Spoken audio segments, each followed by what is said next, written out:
J'ai plusieurs casquettes, j'ai plusieurs postures. Mais l'idée, c'était d'incarner, j'étais une sorte d'ambassadeur plus de Switch, que je suis toujours. Moi, je suis content parce que je vois des gens contents autour de moi. Et je pense que c'est hyper important en tant qu'entrepreneur de se confronter à la réalité de son marché, de rencontrer ses clients, de rencontrer ses partenaires. Moi, je commence à rencontrer des gens qui, au lieu de parler des gens, parlent à leur IA.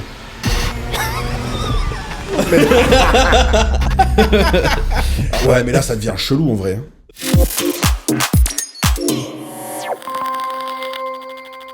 Salut Cavani, franchement c'est un honneur de t'avoir ici. C'est gentil Stéphane. Le phénomène Oh là. que je vois passer, que tout le monde parle à chaque fois dans les événements SEO. Et aujourd'hui du coup au WordCamp que des passages à Nice. Ouais. Donc bienvenue à la maison du web. Merci. Donc ouais, t'es de passage et du coup je t'ai kidnappé. Malheureusement tu ne peux pas assister au conf. Ça va. Ça change pas. Tu m'as kidnappé après que j'ai fait la mienne, donc ça va. Bon, ouais, ça va. Et du coup, ouais, c'est un honneur. Donc, l'idée, c'est de te présenter un petit peu. C'est vrai que peut-être comme moi, il y en a beaucoup qui pensaient que tu étais le patron de Switch. Donc, tu vas peut-être refaire un peu l'histoire. On va remettre les choses dans le bon ordre alors. Mais expliquer un petit peu parce que c'est vrai que tu es une personnalité très connue du milieu du web. Donc, tu sponsorises souvent les events SEO. Tu es à quasiment tous les events SEO et WordPress. Mais il y a également tout le parcours que tu as entrepreneurial. Il n'y a pas forcément, si ta casquette de Switch, il y a d'autres choses super intéressantes que tu fais. Donc l'idée c'est de parler, échanger un petit peu sur tout ça parce que tu fais des choses impressionnantes, quoi. Je te remercie. Donc, je te laisse la parole, présente-toi. Donc, Covanly, moi, j'ai 43 ans, je vis à Montauban, au nord de Toulouse, dans ma petite campagne. Et donc, oui, dans le monde du web, les gens me connaissent souvent sous la casquette de Switch. Même là, aujourd'hui, j'ai le t-shirt de Switch, puisqu'on est en event. C'est ça. WordPress, sur WordCamp Nice, donc je suis là pour O2Switch. O2Switch, ça correspond au début de mon aventure entrepreneuriale, justement. Moi, j'ai eu un parcours professionnel où... Après, un parcours très classique académique. J'ai été un bon élève qui a fait sa classe prépa, une école de commerce, nanana. Et j'ai démarré ma carrière sur des jobs de commerce, des fonctions commerciales chez des grands éditeurs de logiciels. D'accord. J'ai commencé ma carrière chez Oracle. D'accord, Donc, ça va. Une belle boîte américaine. Belle boîte, pour qu'on connaisse un petit peu. Puis après, quand j'en ai eu marre d'Oracle, je suis parti chez Amazon Web Services pour démarrer l'activité commerciale grand compte. Et puis après, j'ai répondu aux 12 sirènes des startups californiennes dans les années 2010 avec des énormes levées de fonds. Et donc, j'ai rejoint les équipes de DataStax, qui était la version d'entreprise de Cassandra, la base de données non relationnelle. Ouais. Avant de trébucher pour la première fois dans ma carrière, j'ai posé le genou à terre, je fais un gros burn-out. Ouais. Ce qui m'a fait me poser des questions. Je me suis arrêté 6 mois, je me suis pas vu revenir dans ces métiers-là. Et j'ai décidé de me lancer en tant qu'entrepreneur. Et je réfléchissais, il y avait des choses que j'avais envie de faire. Et il y a plein de gens qui m'ont dit, mais quand même, tu sais vendre, tu sais faire vendre, aide-nous à vendre. Et donc, je me suis lancé comme consultant indépendant en performance commerciale. Ouais, sans prétention au début, en mode allez, je m'amuse. Je suis un petit consultant, j'ai bossé avec des petites boîtes, c'est cool. C'est là que l'histoire a tout de suite démarré avec O2Switch. Ouais. Puisque j'ai une histoire particulière avec cette maison, puisque le fondateur de O2Switch est le petit frère d'un de mes meilleurs amis, que je connais depuis qu'il a 12 ans. D'accord. Et donc, quand je me suis lancé, il m'a dit OK. Alors, il y en a qui ont l'histoire complète où il m'avait déjà dit tu peux m'aider. Et je lui avais dit t'as pas les moyens de me payer à l'époque. Oui. Il démarrait. Voilà. Et là, je me suis lancé. J'étais solo. J'ai une belle PME comme O2Switch qui me propose de l'aider à développer du biz. Et j'ai dit OK, on y va. Et une partie de la mission était de représenter O2Switch dans les événements, avec un mandat de la part du fondateur qui était « Moi, je veux pas être emmerdé. C'est toi la tête. Si les gens pensent que c'est ta boîte, ça me va. » Ça me convient. C'était le jeu de rôle qu'il y avait de... Ah, mais ça a bien marché. T'as joué parfaitement ton mais, rôle. Sans le vouloir, parce que... Voilà, mais c'était un peu volontaire, c'était le mandat. Mais l'idée, c'était d'incarner, j'étais une sorte d'ambassadeur plus de Switch, que je suis toujours, je suis ravi toujours de l'être. Mais aujourd'hui, moi, j'ai développé donc mon activité de consultant, coach, business, formateur sur la partie perfo commerciale pour des patrons de TPE, des patrons de PME, des directions commerciales et marketing, formateur aussi.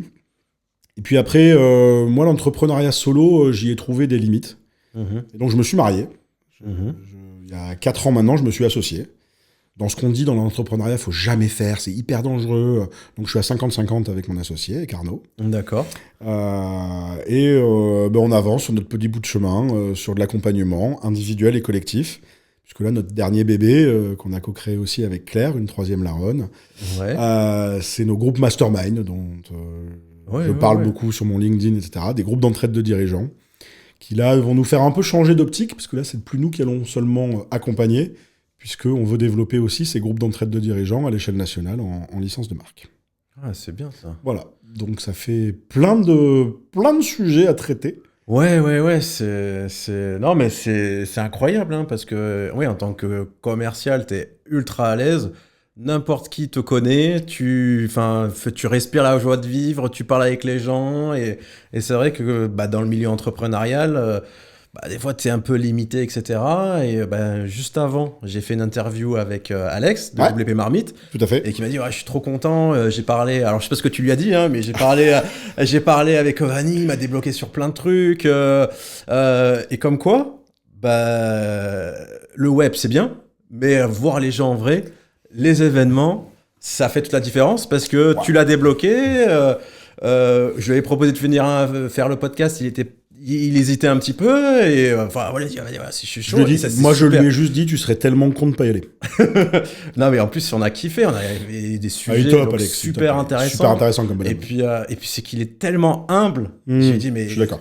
Il se rend pas compte de la marque que c'est WP Marmite. C'est incroyable ce qu'il a créé. C'est incroyable. Et lui, il s'en rend pas compte. Et j'ai dit, non, mais c'est incroyable. Tu t'en rends pas compte que j'ai démarré en suivant ton blog, etc. Et du coup, en plus de ça, voilà, il t'a rencontré. Enfin, vous avez discuté parce qu'il te connaissait déjà. Oui, on se connaît bien. Ouais. Mais il était super content. Voilà. Cool. Il m'a dit, je sais pas ce que tu lui as dit, mais tu lui as donné de la patate. Ouais. Après, globalement, c'est ça. C'est de dire, moi, je suis un vampire social. Ouais. Moi, je prends de l'énergie parce que j'interagis avec d'autres personnes. Moi, je suis content parce que je vois des gens contents autour de moi. Ouais. Pour faire simple. Et je suis convaincu qu'aujourd'hui, pour vendre, il faut incarner. Et pour incarner, il faut rencontrer des gens. Ouais. Je veux dire, dans les gens qu'on fréquente, toi, moi, on a plein de potes, toute cette commu, SEO, commu, WordPress, là, aujourd'hui. On se connaît tous. Ouais. L'événement, c'est quasiment que des freelances ou des patrons d'agence qui sont là. Ouais. Il n'y en a aucun de nous qui a la notoriété de Coca-Cola et d'Apple, quoi. Ouais. Et il n'y en a aucun de nous qui l'aura jamais, parce qu'il n'y en a aucun de nous qui a le compte en banque de Coca-Cola et d'Apple. Ouais. Ou la force de frappe en RH. Donc on se doit, en tant qu'entrepreneur, d'incarner nos marques, d'incarner nos business, d'incarner nos valeurs. En étant aligné avec qui on est, ce qu'on veut être. Parce que sinon, après, il y a fil qui touche. Et je te dis, moi, j'ai vécu le genou à terre, je le souhaite à personne. Et pour incarner, il faut pouvoir rencontrer des gens. Et moi, je suis parfois effaré de la vision entrepreneuriale, notamment dans le digital, je poste tous les jours sur LinkedIn, je mets 25 articles de blog par jour sur mon site, il n'y a personne qui me contacte. Et tu dis, ouais, mais est-ce qu'au moins t'as envoyé un message à un gars qui a liké ton post pour dire, et si on se voyait, on prenait un café? Ouais, c'est vrai. Ça mange pas de pain, quoi. Non, mais c'est des trucs basiques, mais on est tous dans notre bulle. Et je suis extrêmement convaincu qu'en plus, dans cette ère-là, de l'IA partout, de machin, moi, j'ai pas envie de vivre, à titre personnel, dans le monde de Terminator des robots, quoi. On est des êtres humains, on est des êtres sociaux, et interagissons, discutons, et voyons si le chemin nous emmène à des collaborations, des relations clients-fournisseurs, des relations de partenariat, des présentations. On était dans la voiture pour venir ici avant.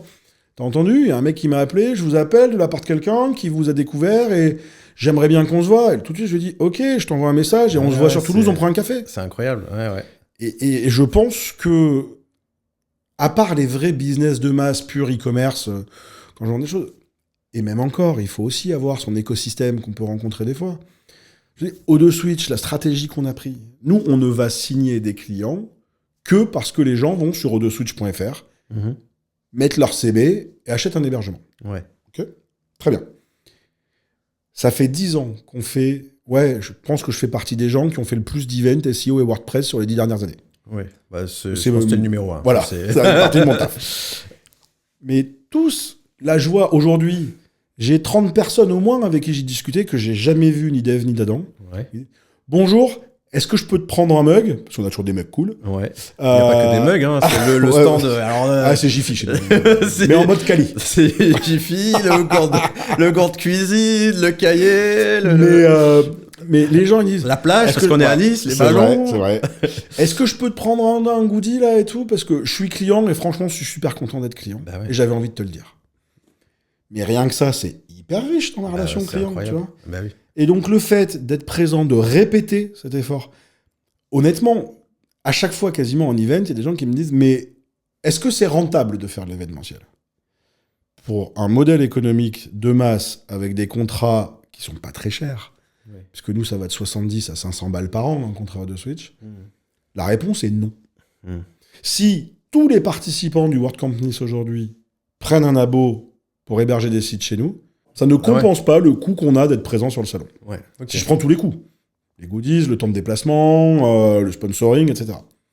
En revanche, ça nous permet d'être ancrés dans ces communautés, SEO, WordPress, comme un vrai partenaire et de créer un réflexe de Switch. Mais ça prend du temps. Donc c'est de la notoriété qui se transformera en business plus tard. Un peu plus tard. Alors, on a la chance... O2 Switch a la chance. Ça, quand tu disais tu sponsorises, je vais pas m'approprier, c'est pas mon argent. C'est celui d'O2 Switch. Mais O2 Switch est une PME qui a la chance d'avoir les capacités d'investissement pour supporter ses budgets événementiels. C'est aussi, et ça c'est ancré dans la mentalité d'Alex, le fondateur, un sentiment de redevabilité. Parce que si O2 Switch est une boîte qui marche bien, c'est parce qu'il y a des gens de la communauté SEO, des gens de la communauté WordPress qui ont fait confiance. Bah oui. Oui. Et qui envoient leurs clients. Bah oui. Donc moi, si j'arrive à convaincre une agence web, une agence SEO, je peux gagner gagner 20 clients. Quand j'ai un client, machin, quel hébergeur, quel machin, O2 Switch. Voilà. Nom de domaine, t'as le cPanel, t'as le Softacoulouse, voilà. Tu cliques, derrière, t'as les offres. T'as les noms de domaine, je crois qu'il est inclus dans l'offre et tout. Enfin, exactement. Nombre de clients que c'est tellement simple. Mais donc, du coup, le fait d'être présent physiquement, que les gens puissent nous dire « j'ai kiffé », ou alors de puissent nous dire « j'ai un problème ». Tiens, je pense que là, aujourd'hui, tu as une audience qui doit être pas mal SEO. On a beaucoup de SEO qui sont arrivés à un moment sur O2 Switch parce qu'on a sorti une feature qui s'appelle IP Extender. Ouais, j'étais un des premiers... Mais IP Extender, c'est venu de quoi? C'est venu des discussions qu'on a eues en salon. Hein. Ouais, SEO. On avait besoin... C'est quoi le besoin? Qu'est-ce qui fait que tu viens pas chez moi? Ouais, je veux planquer mes réseaux crado, et là, avec tes IP mutualisés, mono IP par hébergement, je vais me faire flag. Ouais, en gros, c'était ça, ouais. Si je suis capable de te mettre des IP à dispo, est-ce que ça aide? Ouais. De classes différentes, pour que je puisse, du coup, mailler mes sites entre eux, avec des IP différentes, voilà. Pour camoufler aux yeux de Google que mon réseau, le propriétaire est le même derrière. Voilà. Et donc, ça, c'est venu aussi, pas que, mais c'est venu aussi des événements de certaines personnes qui nous ont donné l'intuition que là, il y avait un sujet sur une feature à développer, qu'on a pu creuser par des interactions one-to-one après coup, qui ont fait que. Bah après, nous, enfin, moi le premier, et pas mal des SEO, quand on a commencé à faire ces conférences sur comment créer des PBN, bah, à chaque fois, l'hébergeur qui revenait, c'était O2 Switch. Donc, quand vous avez créé cette fonctionnalité, je pense qu'il y a eu toute une vague, et cette vague-là, ça a fait le bouche à oreille, mais ça, effectivement, tu n'aurais jamais pu le deviner. Si j'avais pas mis les pieds dans un event SEO. Exactement. Donc, c'est hyper important. Moi, d'un point de vue business, je suis convaincu que j'ai la prétention de croire que j'ai des bonnes idées business. Tu vois. Créer mes offres, tu vois, mes masterminds, etc. Mais je serais extrêmement prétentieux de dire que c'est mon idée, que ça vient que de ma tête. Ça vient des interactions que j'ai. Et je pense que c'est hyper important en tant qu'entrepreneur de se confronter à la réalité de son marché, de rencontrer ses clients, de rencontrer ses partenaires, de rencontrer des concurrents. C'est un truc qui est génial dans les commus SEO et WordPress, c'est que tu peux passer des journées entières face à des gens avec qui tu vas, entre guillemets, te fighter au quotidien parce qu'on est concurrents. Bah, c'est clair. On peut vouloir répondre au même appel d'offres, on peut vouloir choper le même, le même client, mais on va... Alors, je vais pas rentrer dans le débat entre les anciens, c'était les plus récents, etc. Mais on va globalement trouver systématiquement des gens avec qui on peut sincèrement échanger pour s'enrichir, s'alimenter et trouver les bonnes idées, les bonnes dynamiques, les bonnes postures pour faire du biz. Et moi, dans le commerce, c'est ça. Je veux avoir des prétextes, d'avoir des conversations. Le fait qu'on soit dans un événement WordPress, on a tous choisi de se déplacer à Nice. Je fais 5h30 de route pour venir. Il y en a plein d'autres qui l'ont fait, plusieurs centaines de personnes qui l'ont fait. Donc il y a déjà un prétexte qui peut être simplement « Salut, tu fais quoi ici, toi ?» Et on ne sait pas où ça peut nous mener. C'est ça. Non, et moi, bien sûr que avoir des funnels d'acquisition, avoir des stratégies de notoriété, faire du SEO, du SEA, du mobile, tous les canaux digitaux que vous maîtrisez bien mieux que moi. Quand je dis vous, c'est tous les gens des communes là, dont on parle. Mais si à un moment, il n'y a pas moyen de s'appeler, de se serrer la main et de se dire on y va, ça peut être limitant. Encore une fois, si je suis un site de B2C de vente de t-shirts personnalisés, je fais pas ça. Mais j'ai quand même besoin de comprendre quelles peuvent être les attentes de mes clients. Donc pour ça, il faut que je puisse échanger avec eux. Et pas simplement avoir des stats de où tu as cliqué, de mon GA, de mon n'importe quel système de tracking. Il y a de l'humain derrière quand même. Bah ouais, non mais c'est... Moi, ça m'a débloqué tellement de... J'en serais pas là aujourd'hui si justement j'avais pas fait l'effort de faire tous ces événements. Et ceux que j'ai attirés sur ces événements, bah, ils ont peur, etc. Mais une fois que tu te rends compte, la communauté, on a beau dire ce qu'elle veut, elle est, que ce soit WordPress ou SEO, elle est incroyable. Et effectivement, on se rend compte, voilà, il y a des concurrents, etc. Mais même si c'est des concurrents, on s'échange des services, on se dépanne. On parle un langage qu'on peut pas parler avec sa famille. Toi, ta famille, tu lui parles chinois, etc. Là, on échange avec des gens qui parlent le même langage que nous, qui nous comprennent. Et complètement. Et qui nous débloquent, tu vois, des trucs, surtout en plus, encore plus au moment de l'IA, où ça va tellement vite, où tu sais plus où suivre à cause de l'actualité. Et le fait d'échanger, ce qui, je trouve, est beaucoup plus enrichissant, c'est que tu vas parler de ton expérience personnelle, entrepreneuriale, mais également tes problèmes, alors que sur les réseaux, sur LinkedIn, effectivement, il n'y a que de la réussite. T'as l'injonction du bonheur. Hein. C'est elle horrible. Mais on y joue tous. Oui, et puis même, tu peux te sentir mal. Tu as l'impression que toi, moi, quand je vais sur LinkedIn, j'ai l'impression que je suis nul, je ne sais rien faire. C'est-à-dire, je lis chaque post, j'ai l'impression que les mecs, ils sont high level, et limite, tu as un sentiment où... Non mais en fait ils sont tous au top, mais qu'est-ce que je fais en fait alors que c'est pas ça du tout la vraie vie, tu vois. Alors que les amis, moi je suis dans la maison du web à Nice, et quand je vois le boulot qu'a fait Stéphane pour faire de cette maison ce qu'elle est aujourd'hui, je pense qu'on peut pas dire qu'il est nul et qu'il réussit pas. Bah abonnez-vous, voilà, likez. C'est ça. mais blague à part, tu vois. Et les événements, ça permet ça. Bah tiens, un exemple qui te concerne, c'était il y a quelques temps. Un jour, je me retrouve à discuter avec un petit jeune qui se lance dans le SEO et qui, du coup, est venu pour faire les confs, suivre, avec, à mon avis, la mauvaise attente. Il pensait repartir avec des méthodes clés en main. Ouais. Oui. On discute, sur le stand de Switch, en l'occurrence, et tout, et je lui dis, sans faire le vieux moralisateur, etc., t'es en train de rater ton event. Va parler à des mecs. Et en fait, tu faisais une conf dans cet event-là. Ouais. Il me dit, ouais, tu vois, Stéphane Madalaneo, c'est un géant pour lui, quoi, tu vois.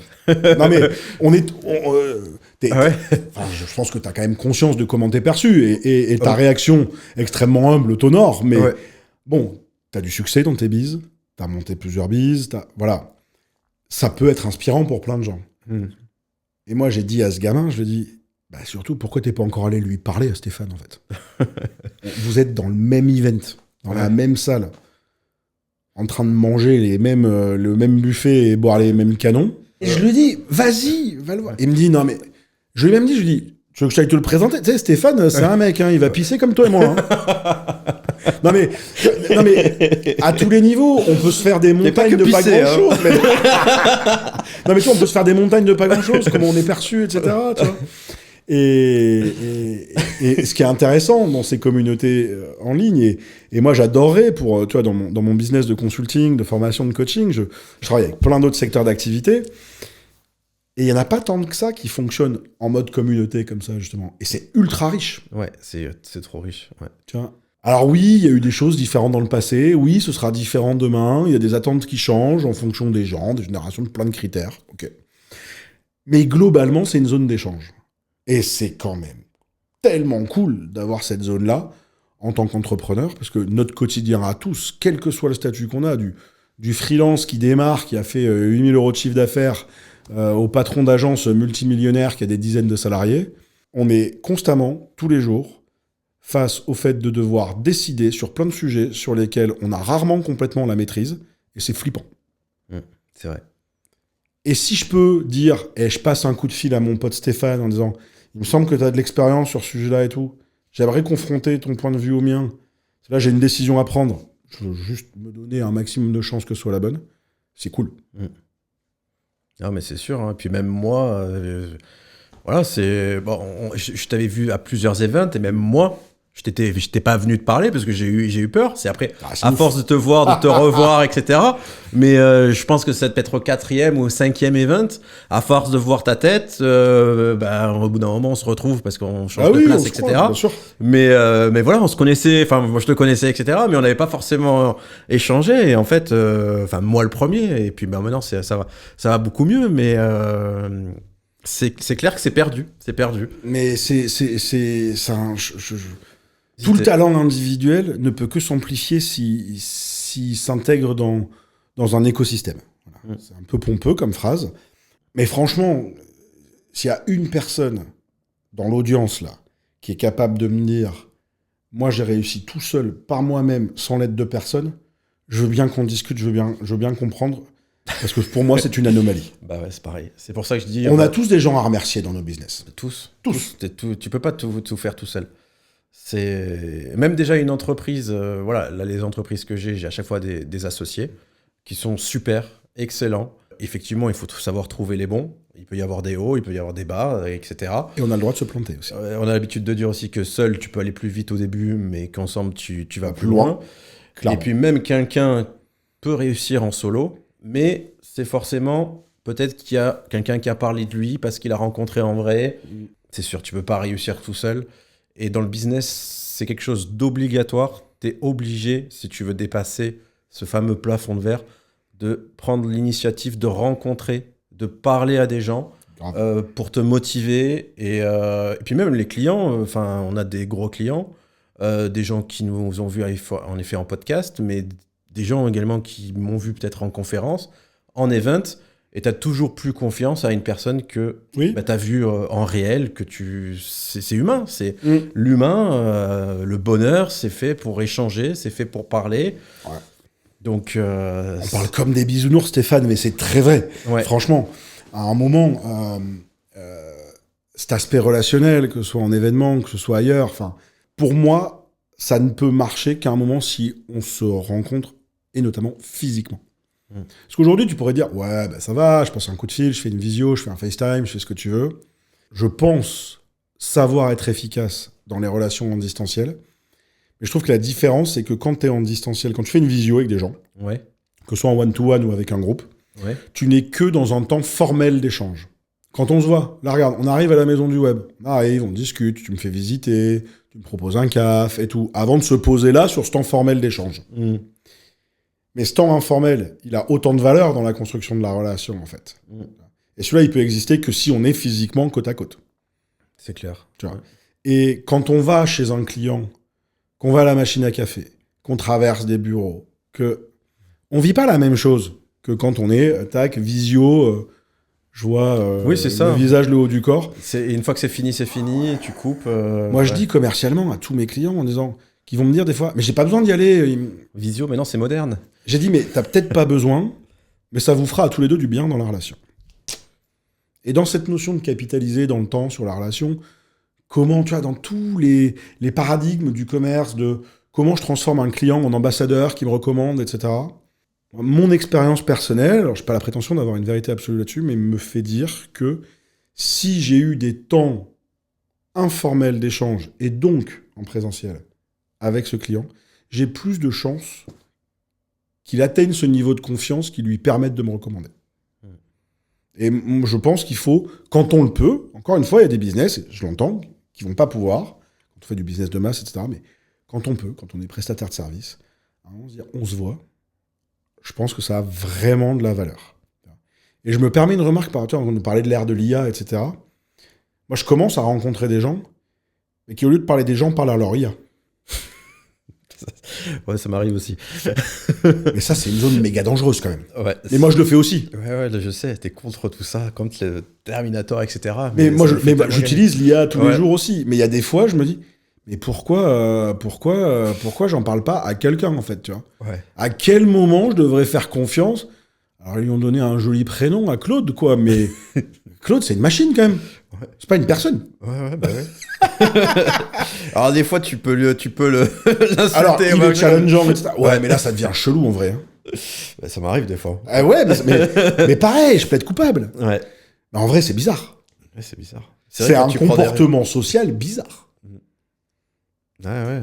Et Moi, j'aime bien qu'on revienne au back to basics en se disant... J'ai installé OpenClaw et je le considère comme mon petit Pokémon là, que je fais grandir et que je lui fais apprendre des skills petit à petit, tu vois, comme le petit Tamagotchi qu'on avait à l'époque, etc. Tu vois. J'adore.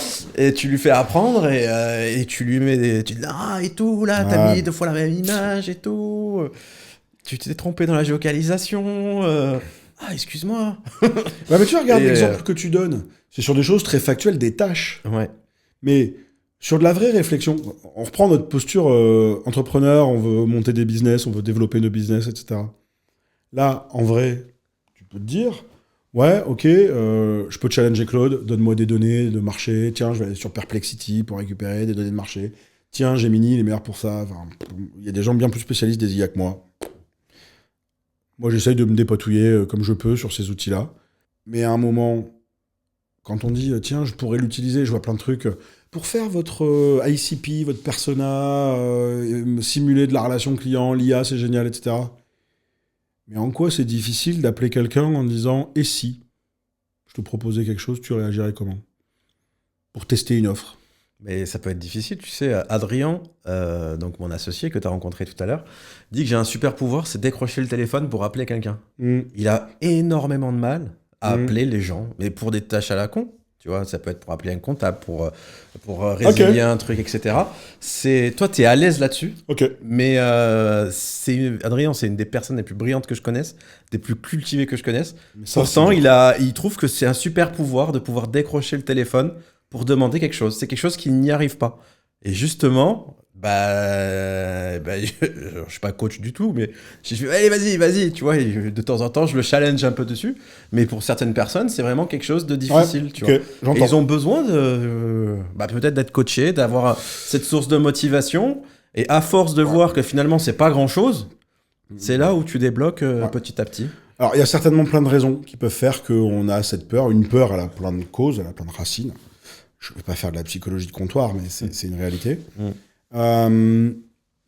Oui, il y a certainement des choses sur lesquelles on peut confronter pour se rendre compte que cette peur, on peut la transcender, on peut la surmonter. Par quel chemin?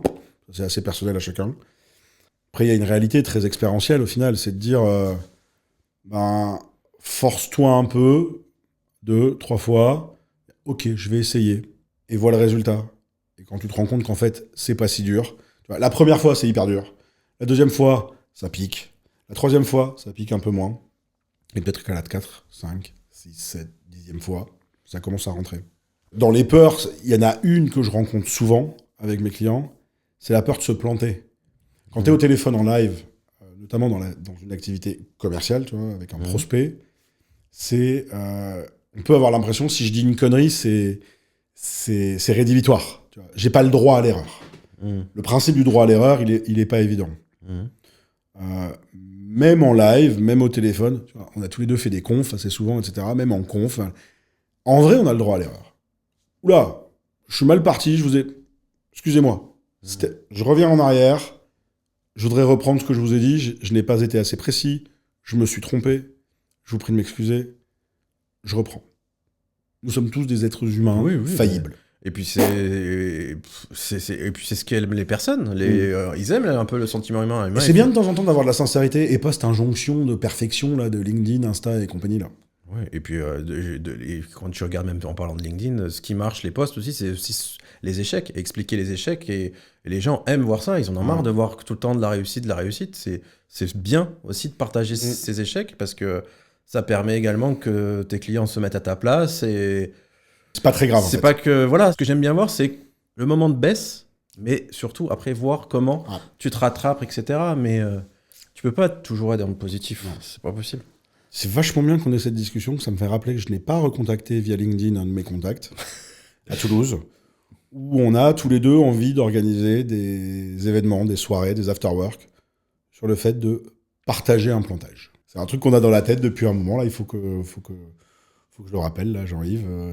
C'est bien qu'on se parle, parce qu'en sortant, je vais lui faire un petit message en disant « Hop, là, je vais aller sur son calendrier et booker un meeting. » Ouais, c'est ça. Et je pense que c'est le plus intéressant, parce que c'est là où tu apprends le plus. Ce que tu entends le plus, c'est les réussites. Tout le monde sait ce qu'il faut faire pour réussir. Après, c'est passer à l'action, le plus difficile. Mais les échecs, c'est vrai qu'on en entend peu parler, et je trouve que c'est autant enrichissant que les réussites. Alors oui, on dit souvent dans la culture française, quand tu te plantes, t'es un moins que rien, on t'enfonce, etc. et tout, contrairement à la culture américaine, par exemple, ou anglo-saxonne, où quand t'as essayé, t'es reconnu. Sur le fait, ce qu'on dit sur la posture de l'entrepreneuriat. Mais là où je mettrais un petit amendement là-dessus, oui, on n'accepte pas assez facilement de partager des échecs pour essayer d'en apprendre quelque chose. Ça, pas de problème. En revanche, quand tu dis on entend parler que des réussites, des succès, on entend la glorification et l'ego trip des gens qui ont réussi. En revanche, des gens qui prennent le temps de partager pourquoi et comment, sincèrement et factuellement, j'ai réussi, ça, on n'entend pas beaucoup non plus, en fait. L'analyse réelle de qu'est-ce qui fait que mon lancement de produit a marché, qu'est-ce qui fait que ma marque a trouvé son audience, qu'est-ce qui fait que mon site a fait du traf, a converti du lead, etc. C'est des débats que j'en vois souvent, tu vois, sur X par exemple, dans le monde du SEO.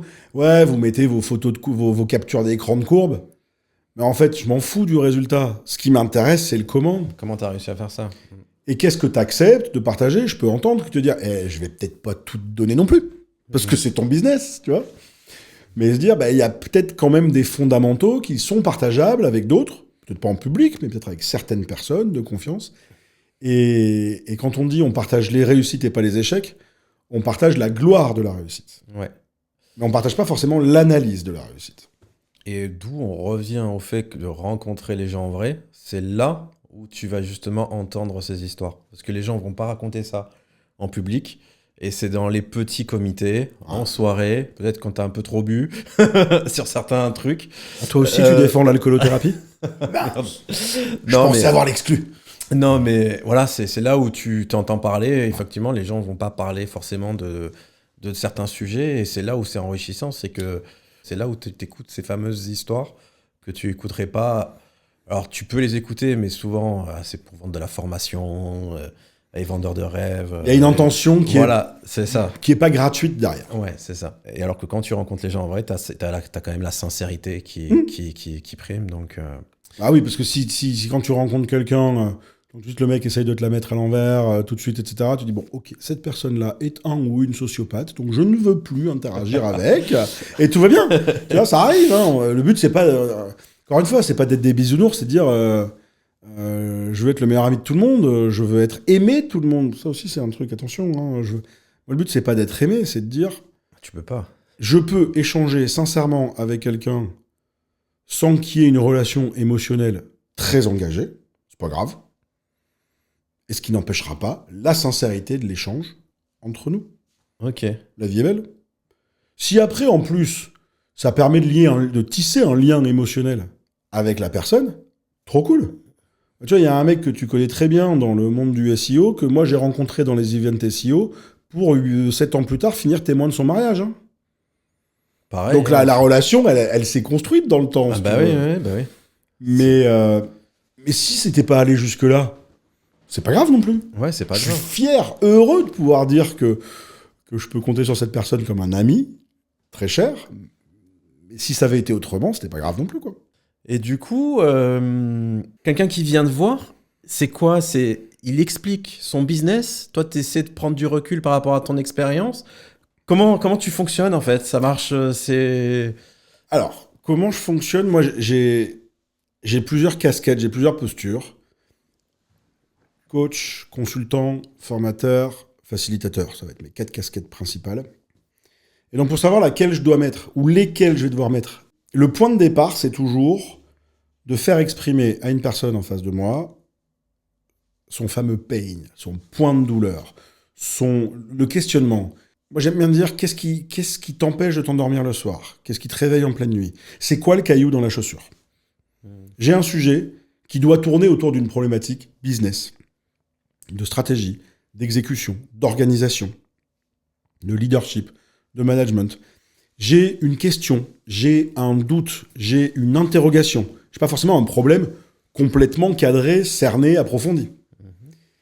Et les gens avec qui nous travaillons bien, ce sont des gens qui ont cheminé déjà de leur côté, en se disant, j'essaye de trouver des réponses, des éléments qui me permettent d'avancer autour de ce sujet, problème, interrogation, etc. Et là, je coince. Je me dis, je ne trouve pas la clé tout seul. Et là, en fonction de la personnalité de la personne, en fonction de la typologie de l'enjeu à traiter, est-ce que c'est mieux d'être en mode coaching, posture plus basse, où moi, je te dirai jamais, faut que tu fasses ça, Stéphane. Je vais te faire creuser le problème pour qu'il soit formalisé, pour t'aider à ce que toi, tu formalises quelque chose qui sera ta solution. Ça, c'est le rôle du coach. La casquette consultant, là, c'est plus en disant... Alors, quand tu disais mon expérience, moi, j'ai de l'expérience à plusieurs titres. J'ai de l'expérience dans mon parcours professionnel personnel, de commerce, de management commercial, d'entrepreneur maintenant. Mais j'ai aussi l'expérience cumulée des clients, de tous des dizaines et des dizaines de clients accompagnés sur les 10 dernières années. Voire des centaines de clients accompagnés. Avec des situations où moi, je me retrouve très souvent face à des clients en me disant « Ok, là, ça me rappelle situation d'il y a 4 ans avec un autre client. Je sais qu'on avait pris tel mur, qu'il y avait un sujet de posture, bref, on s'en moque du contenu. Et qui me permet de dire à la personne « Attention, là, je sais qu'il y a un mur. » Voire même, en fait, je vais te faire parler avec un de mes anciens clients qui a pris ce mur pleine face. Ok. En me rendant compte des fois que... Des fois, il faut le prendre, le mur. Mais si on peut le prendre à 10 km/h au lieu de 60, on fait moins de dégâts. Oui, c'est sûr. Voilà. Et donc, la posture de consultant, ça va être plus dire, je pense que tu dois aller dans ce sens-là. Là, je vais être un peu plus directif quelque part, un peu plus posture haute. Ton problème, c'est celui-là. C'est ça qu'on doit traiter ensemble. Ok. La posture de formateur, c'est de la transmission de compétences, donc un mélange entre des connaissances, des savoir-faire, des savoir-être, basique. La posture de facilitateur, c'est plus dans le collectif, de dire, moi, je vais rien dire. Par contre, je vois 4 cerveaux en face de moi. J'ai envie qu'ils se connectent bien pour créer un cerveau collectif et qu'ils trouvent leur solution ensemble. Donc, à partir de questions, de questionnements, moi, nous choisissons avec la team une posture pour dire qu'est-ce qui est le plus adapté pour aider cet entrepreneur à avancer. Ok. Et les entrepreneurs, t'es pas toujours en relation avec l'entrepreneur. Des fois, tu fais des réunions avec plusieurs entrepreneurs en même temps, sur lesquels ils peuvent échanger. Là, c'est ce qu'on fait, c'est l'accompagnement collectif, ce sont nos groupes mastermind, où on a 2 groupes aujourd'hui qui tournent à Toulouse, où on réunit une journée complète en présentiel, toujours. Ouais, c'est ultra important, de toute façon. Voilà. Il existe des masterminds digitaux et j'ai rien contre, mais nous, on a fait le choix d'avoir du présentiel. On préfère, c'est notre choix. Pas juger les autres. Où on réunit des dirigeants. On a 2 typologies de groupes. On a des dirigeants qui ont des structures, des salariés, des associés, et on a des freelances, des solopreneurs. On les mélange pas parce que les problématiques que tu as quand tu as des associés et des salariés, les réflexions que tu peux avoir, tu peux pas parler stratégiques, opérationnelles, un freelance, il les vit pas. Enfin, la pression d'avoir 22 salaires à sortir tous les mois, le freelance, c'est le pas freelance, il peut pas le vivre, quoi. Ouais. Donc, il peut moins t'apporter. Okay. Donc, on sépare les 2 tracks pour cette raison-là. Et donc, on a 2 groupes qui se réunissent une journée tous les 2 mois et qui partagent des problèmes réels. On n'essaie pas de génériser. Comment on fait tous ensemble, quelle est la solution pour faire de l'acquisition client? Ça, c'est de la formation. Là, c'est un des entrepreneurs qui va dire, moi, là, j'ai un petit trou de chiffre. Mes canaux d'acquisition, ça sèche. Je suis un peu paumé. Comment vous pouvez m'aider? Et là, on crée ce cerveau collectif où les groupes ils font 8 à 10 entrepreneurs, mastermind, crée ce cerveau collectif et qu'est-ce qu'on peut donner comme clé? C'est top. Voilà, et des problématiques qui peuvent être aussi hautement plus stratégiques. J'ai un de nos membres qui nous a partagé le fait, j'ai un concurrent qui me propose de me racheter. Qu'est-ce que je fais? Il y a des raisons qui font que ça m'intéresse. Comment je sérénise la décision? S'il y a 10 pairs, 10 autres dirigeants qui peuvent te partager leurs expériences personnelles, leurs réflexions, leurs analyses, ça peut aider à faciliter, à voir un peu plus clair la décision. Et donc ça, c'est l'accompagnement collectif des groupes mastermind. Je vais faire un peu de promo. On cherche à moyen terme à se développer sous forme de licence de marque sur le territoire français. Donc, parce que là, du coup, c'est uniquement à Toulouse. Là, on est à Toulouse. Ouais, de ce que ça part fort. Ouais, On a des pistes là pour ouvrir dans le pays auxerrois, sur Dijon, sur Annecy, dans les mois qui viennent. Mais on cherche n'importe où en France. Et du coup, la licence de marque, qu'est-ce que tu veux dire? Ça marche comment en fait? C'est quelqu'un. Qu'est-ce qui fait que quelqu'un peut être intéressé? Quel est le profil de. Tu vois? C'est comment. Quelqu'un qui est consultant, coach, formateur, facilitateur, qui a cette appétence de travailler avec des dirigeants, qui a un carnet d'adresses, qui a pu rencontrer les mêmes problématiques que nous, parce que nous, c'est le monde dont on vient, le monde du consulting. De se dire, quand je fais du coaching, j'ai pris 3 mois, 6 mois, j'ai fait de la presta avec un client, puis je le perds après. D'accord ? D'un point de vue modèle économique, je dois rechasser tout le temps. Quelqu'un qui croit dans le principe de l'intelligence collective, parce que c'est la base du mastermind, et qui peut se dire, je me ferais bien un complément de revenu. On a des discussions avec des potentiels facilitateurs sous licence qui nous disent, je me suis déjà posé la question de créer un mastermind, mais créer la machine juridique, la machine commerciale, l'image de marque, le marketing, la com, etc., la structure, je sais pas faire, ou j'ai la flemme de le faire. Nous, on offre du clé en main, sous une licence de marque. Une licence de marque qui est assez cool parce qu'elle est basée sur de la redevance au succès. Il n'y a pas un ticket d'entrée de ouf du tout. Et donc, nous, on cherche des gens qui ont cette capacité à avoir la posture de coach, facilitateur, consultant, qui ont la capacité à convaincre une dizaine de dirigeants de se réunir en leur facturant un service, évidemment, c'est un abonnement annuel. Pour faire simple, un des intérêts pour ce type de profil, c'est de se dire, est-ce que si pour une vingtaine de jours de travail dans l'année, je peux me faire une marge supplémentaire de 10 à 20 000 euros selon la typologie de mon groupe, si ça peut intéresser, oui, on est ravis de discuter. Voilà. Ok. C'était le moment publicité. Écoute, j'ai aussi un peu d'expérience avec See You Better à Monaco. Effectivement, pour ceux qui ne savent pas, c'est une franchise d'agence SEO où on a ces problématiques, donc des super franchisés. Donc, mais il y en a aussi certains où des fois, t'as un peu de mal. Il faut, il y en a certains qui ont dû partir, ou des fois c'est pas adapté à tout le monde. Il y a certains entrepreneurs qui pensent qu'en étant dans une franchise, qu'il n'y a rien à faire. Mais ça va tomber tout seul. Voilà, c'est pas ça, c'est une franchise. Même si tu es en mode franchisé, que tu es accompagné, c'est un coup de boost. Mais il faut pas oublier que derrière, c'est ton entreprise. Bien sûr. C'est ta boîte. Tu restes un entrepreneur pour aller chercher ton bise. C'est tes clients aussi, etc. Après, tu peux en transférer, tu peux mettre en relation parce que le client est dans la ville et effectivement, la plus-value de ton système, c'est de rencontrer les gens en vrai. Donc forcément, bien sûr. C'est la personne qui est sur Nice. Les clients vont rencontrer la personne qui est sur Nice. Il n'y a aucun intérêt à aller sur Toulouse. Mais en tout cas, je te souhaite bon courage parce que c'est pas facile à gérer après cette relation, mais c'est un beau projet. Cool. C'est un très beau projet. Je te remercie, Stéphane. Et du coup, après, le futur... Déjà, on va rester focus. Ouais. Quand on devient entrepreneur, on ouvre une espèce de boîte de Pandore où il n'y a rien qui est impossible. On a envie de transformer toute idée en projet entrepreneurial. Ouais, c'est un peu le... Mais il y a un moment... moi, j'ai aussi une petite femme à la maison avec qui j'ai envie de consacrer du temps et de l'énergie. J'ai envie d'avoir un équilibre de vie perso. J'ai mes petites poules. C'est un sens premier du terme. C'est le poulailler que j'ai dans mon jardin, dont je dois m'occuper. J'ai un projet de fonder une famille avec ma chérie. Ça fait plein de choses. Et donc, si je m'écoute et que chaque fois que j'ai une idée, j'essaye de le transformer en projet, je vais devoir négliger des choses. Et ça, c'est pas bien. Donc, à un moment, là, on va focuser, il y a des idées. Et puis, le focus, ça permet quand même de délivrer. Il y a un gars que je connais, entrepreneur, qui d'ailleurs est CEO, pas forcément très visible dans la commu, mon copain Jarvik à Toulouse, de l'agence Valétudo. Et un jour, il m'a dit, le vrai problème qu'on a en tant qu'entrepreneur, c'est pas d'avoir des idées, hein. C'est comment on exécute comme des bâtards. C'est ces mots. Et je trouve qu'il n'y a pas un mot à changer de la phrase. C'est vrai. Savoir des idées, c'est facile en vrai. Ouais, ce qui compte, c'est les réaliser. Comment on concrétise, quoi. Ouais. Comment on se disperse pas. Moi, je fais partie des gens. Je suis là, je suis en train de réfléchir, et puis je vois un papillon, je vais suivre le papillon. Hein. Ça, c'est pas bien.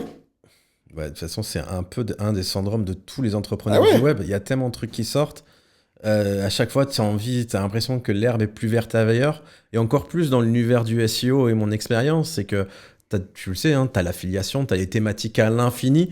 Tu es dans une thématique, tu fais un certain chiffre d'affaires et tu te dis, bon, bah là, je suis plutôt pas mal. Je vais aller commencer à créer d'autres sites sur un truc. Et en fait, tu te rends compte que bah, ton bébé, initialement, bah, tu lui donnes moins de l'amour. Et il commence à descendre. Et après, au bout d'un moment, tu dis, bon, allez, on va arrêter les bêtises. Et tu reviens sur ton focus principal. C'est ça. Mais ça m'est déjà arrivé en perso, ça m'est déjà arrivé plein de fois dans le biz.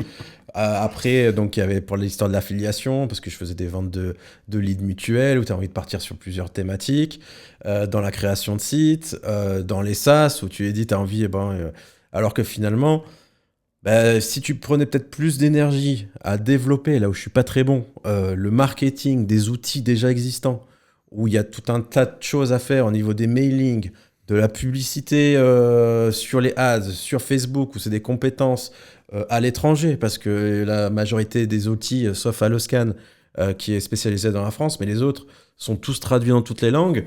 Et je me dis, c'est vrai que des fois, tu as envie d'aller partir, allez, on lance un nouveau truc. Alors, est-ce que tu es allé au bout du projet précédent, en fait? Est-ce que tu considères que... Non, je suis jamais allé au bout. Enfin, le truc est-ce que c'est devenu un adulte, quoi? Est-ce que l'enfant est devenu un adulte et je peux le laisser autonome? Non, avant de, tu vois. Ouais, c'est ça. Il y a encore des choses. Il y a pas mal de choses à faire. Il y a de la pub. Et finalement, l'énergie que tu mets dans le potentiel gain de chiffre d'affaires, si cette énergie, tu la mets déjà dans des projets existants, sauf que pour moi, c'est moins marrant. Tu vois, je préfère créer et partir sur cette adrénaline où tu repars d'un nouveau projet. Et c'est vrai que dès que tu as un projet existant, avec son lot de problèmes et de réussites, c'est là où, pour moi, c'est moins excitant, etc. Et j'y arrive dans la partie chiante, alors que finalement, c'est là où il faudrait un coup de pouce pour... c'est là où ça peut faire la différence. C'est là où ça peut faire le beau niveau de renta aussi. Ouais, et puis après, peut-être penser à une revente. Enfin, on ne sait pas. Une valo. Ouais. C'est vrai. Mais je trouve cool que tu présentes ça comme ça, parce que je suis allé moins loin que toi sur mes projets. Des projets qui sont déjà quand même vachement avancés. Mais je m'y retrouve dans le côté l'effet nouveauté il est cool, processer ça peut être un peu lassant, etc. Mais moi j'essaye de toujours me raccrocher au fait de dire j'ai un équilibre entre les besoins matériels que je veux satisfaire, grosso modo, hein, faut que je rentre combien de pognon dans ma poche, hein. Est-ce que je suis au bon niveau, est-ce que je veux plus, est-ce que je suis bien, est-ce que tu vois, le fait de dire je veux fonder une famille, ça commence à faire résonner différemment. Demain, j'ai un enfant, je lui laisse quoi, tu vois, comment je le sécurise, ou je la sécurise au maximum. Ça change la perspective, déjà.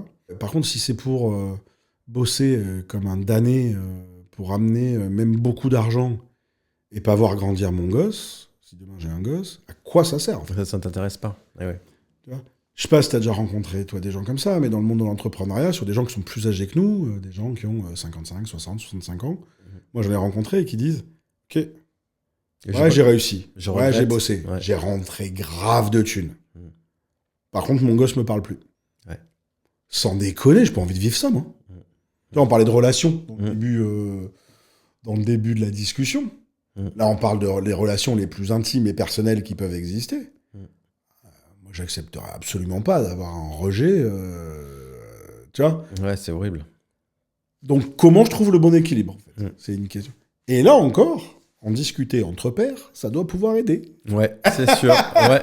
Encore une fois, l'importance de se rencontrer en vrai. Ah ouais, parce que c'est des vrais sujets, ça. Et qui sont des sujets personnels. Bah ouais, sûr, mais on peut pas raconter ça. Quand t'es entrepreneur, je pense que tu peux pas séparer complètement le pro et le perso. C'est pas possible. Bah non, ouais. C'est peut-être plus facile quand t'es salarié. Mais moi, je veux pouvoir en parler avec un maximum de monde et sereinement, tu vois, tranquillement, quoi. Ouais. C'est vrai que ça me fait un petit rappel aussi, où c'est vrai qu'il faut peut-être un peu calmer un peu la dose des fois sur le travail et profiter un peu de ces enfants qui grandissent parce que ça passe tellement vite. C'est clair, hein. Mais après, ouais, c'est un peu la passion après du métier où t'es toujours. C'est à beau, fond, ça. quoi. Ouais, C'est beau, ça. C'est beau, mais Il faut des fois se tempérer. c'est ça, il faut se tempérer. Et puis, c'est que là, on est comme ça, entre guillemets, on est jeune, voilà, machin. Mais plus tard, souvent, quand on entend l'expérience des personnes qui sont plus âgées que nous, D'accord. ils le regrettent, quoi. Ça serait dommage. Je trouve que c'est dommage Ouais. de créer des regrets. Quoi. Bon, voilà. On peut pas refaire le monde, c'est comme ça.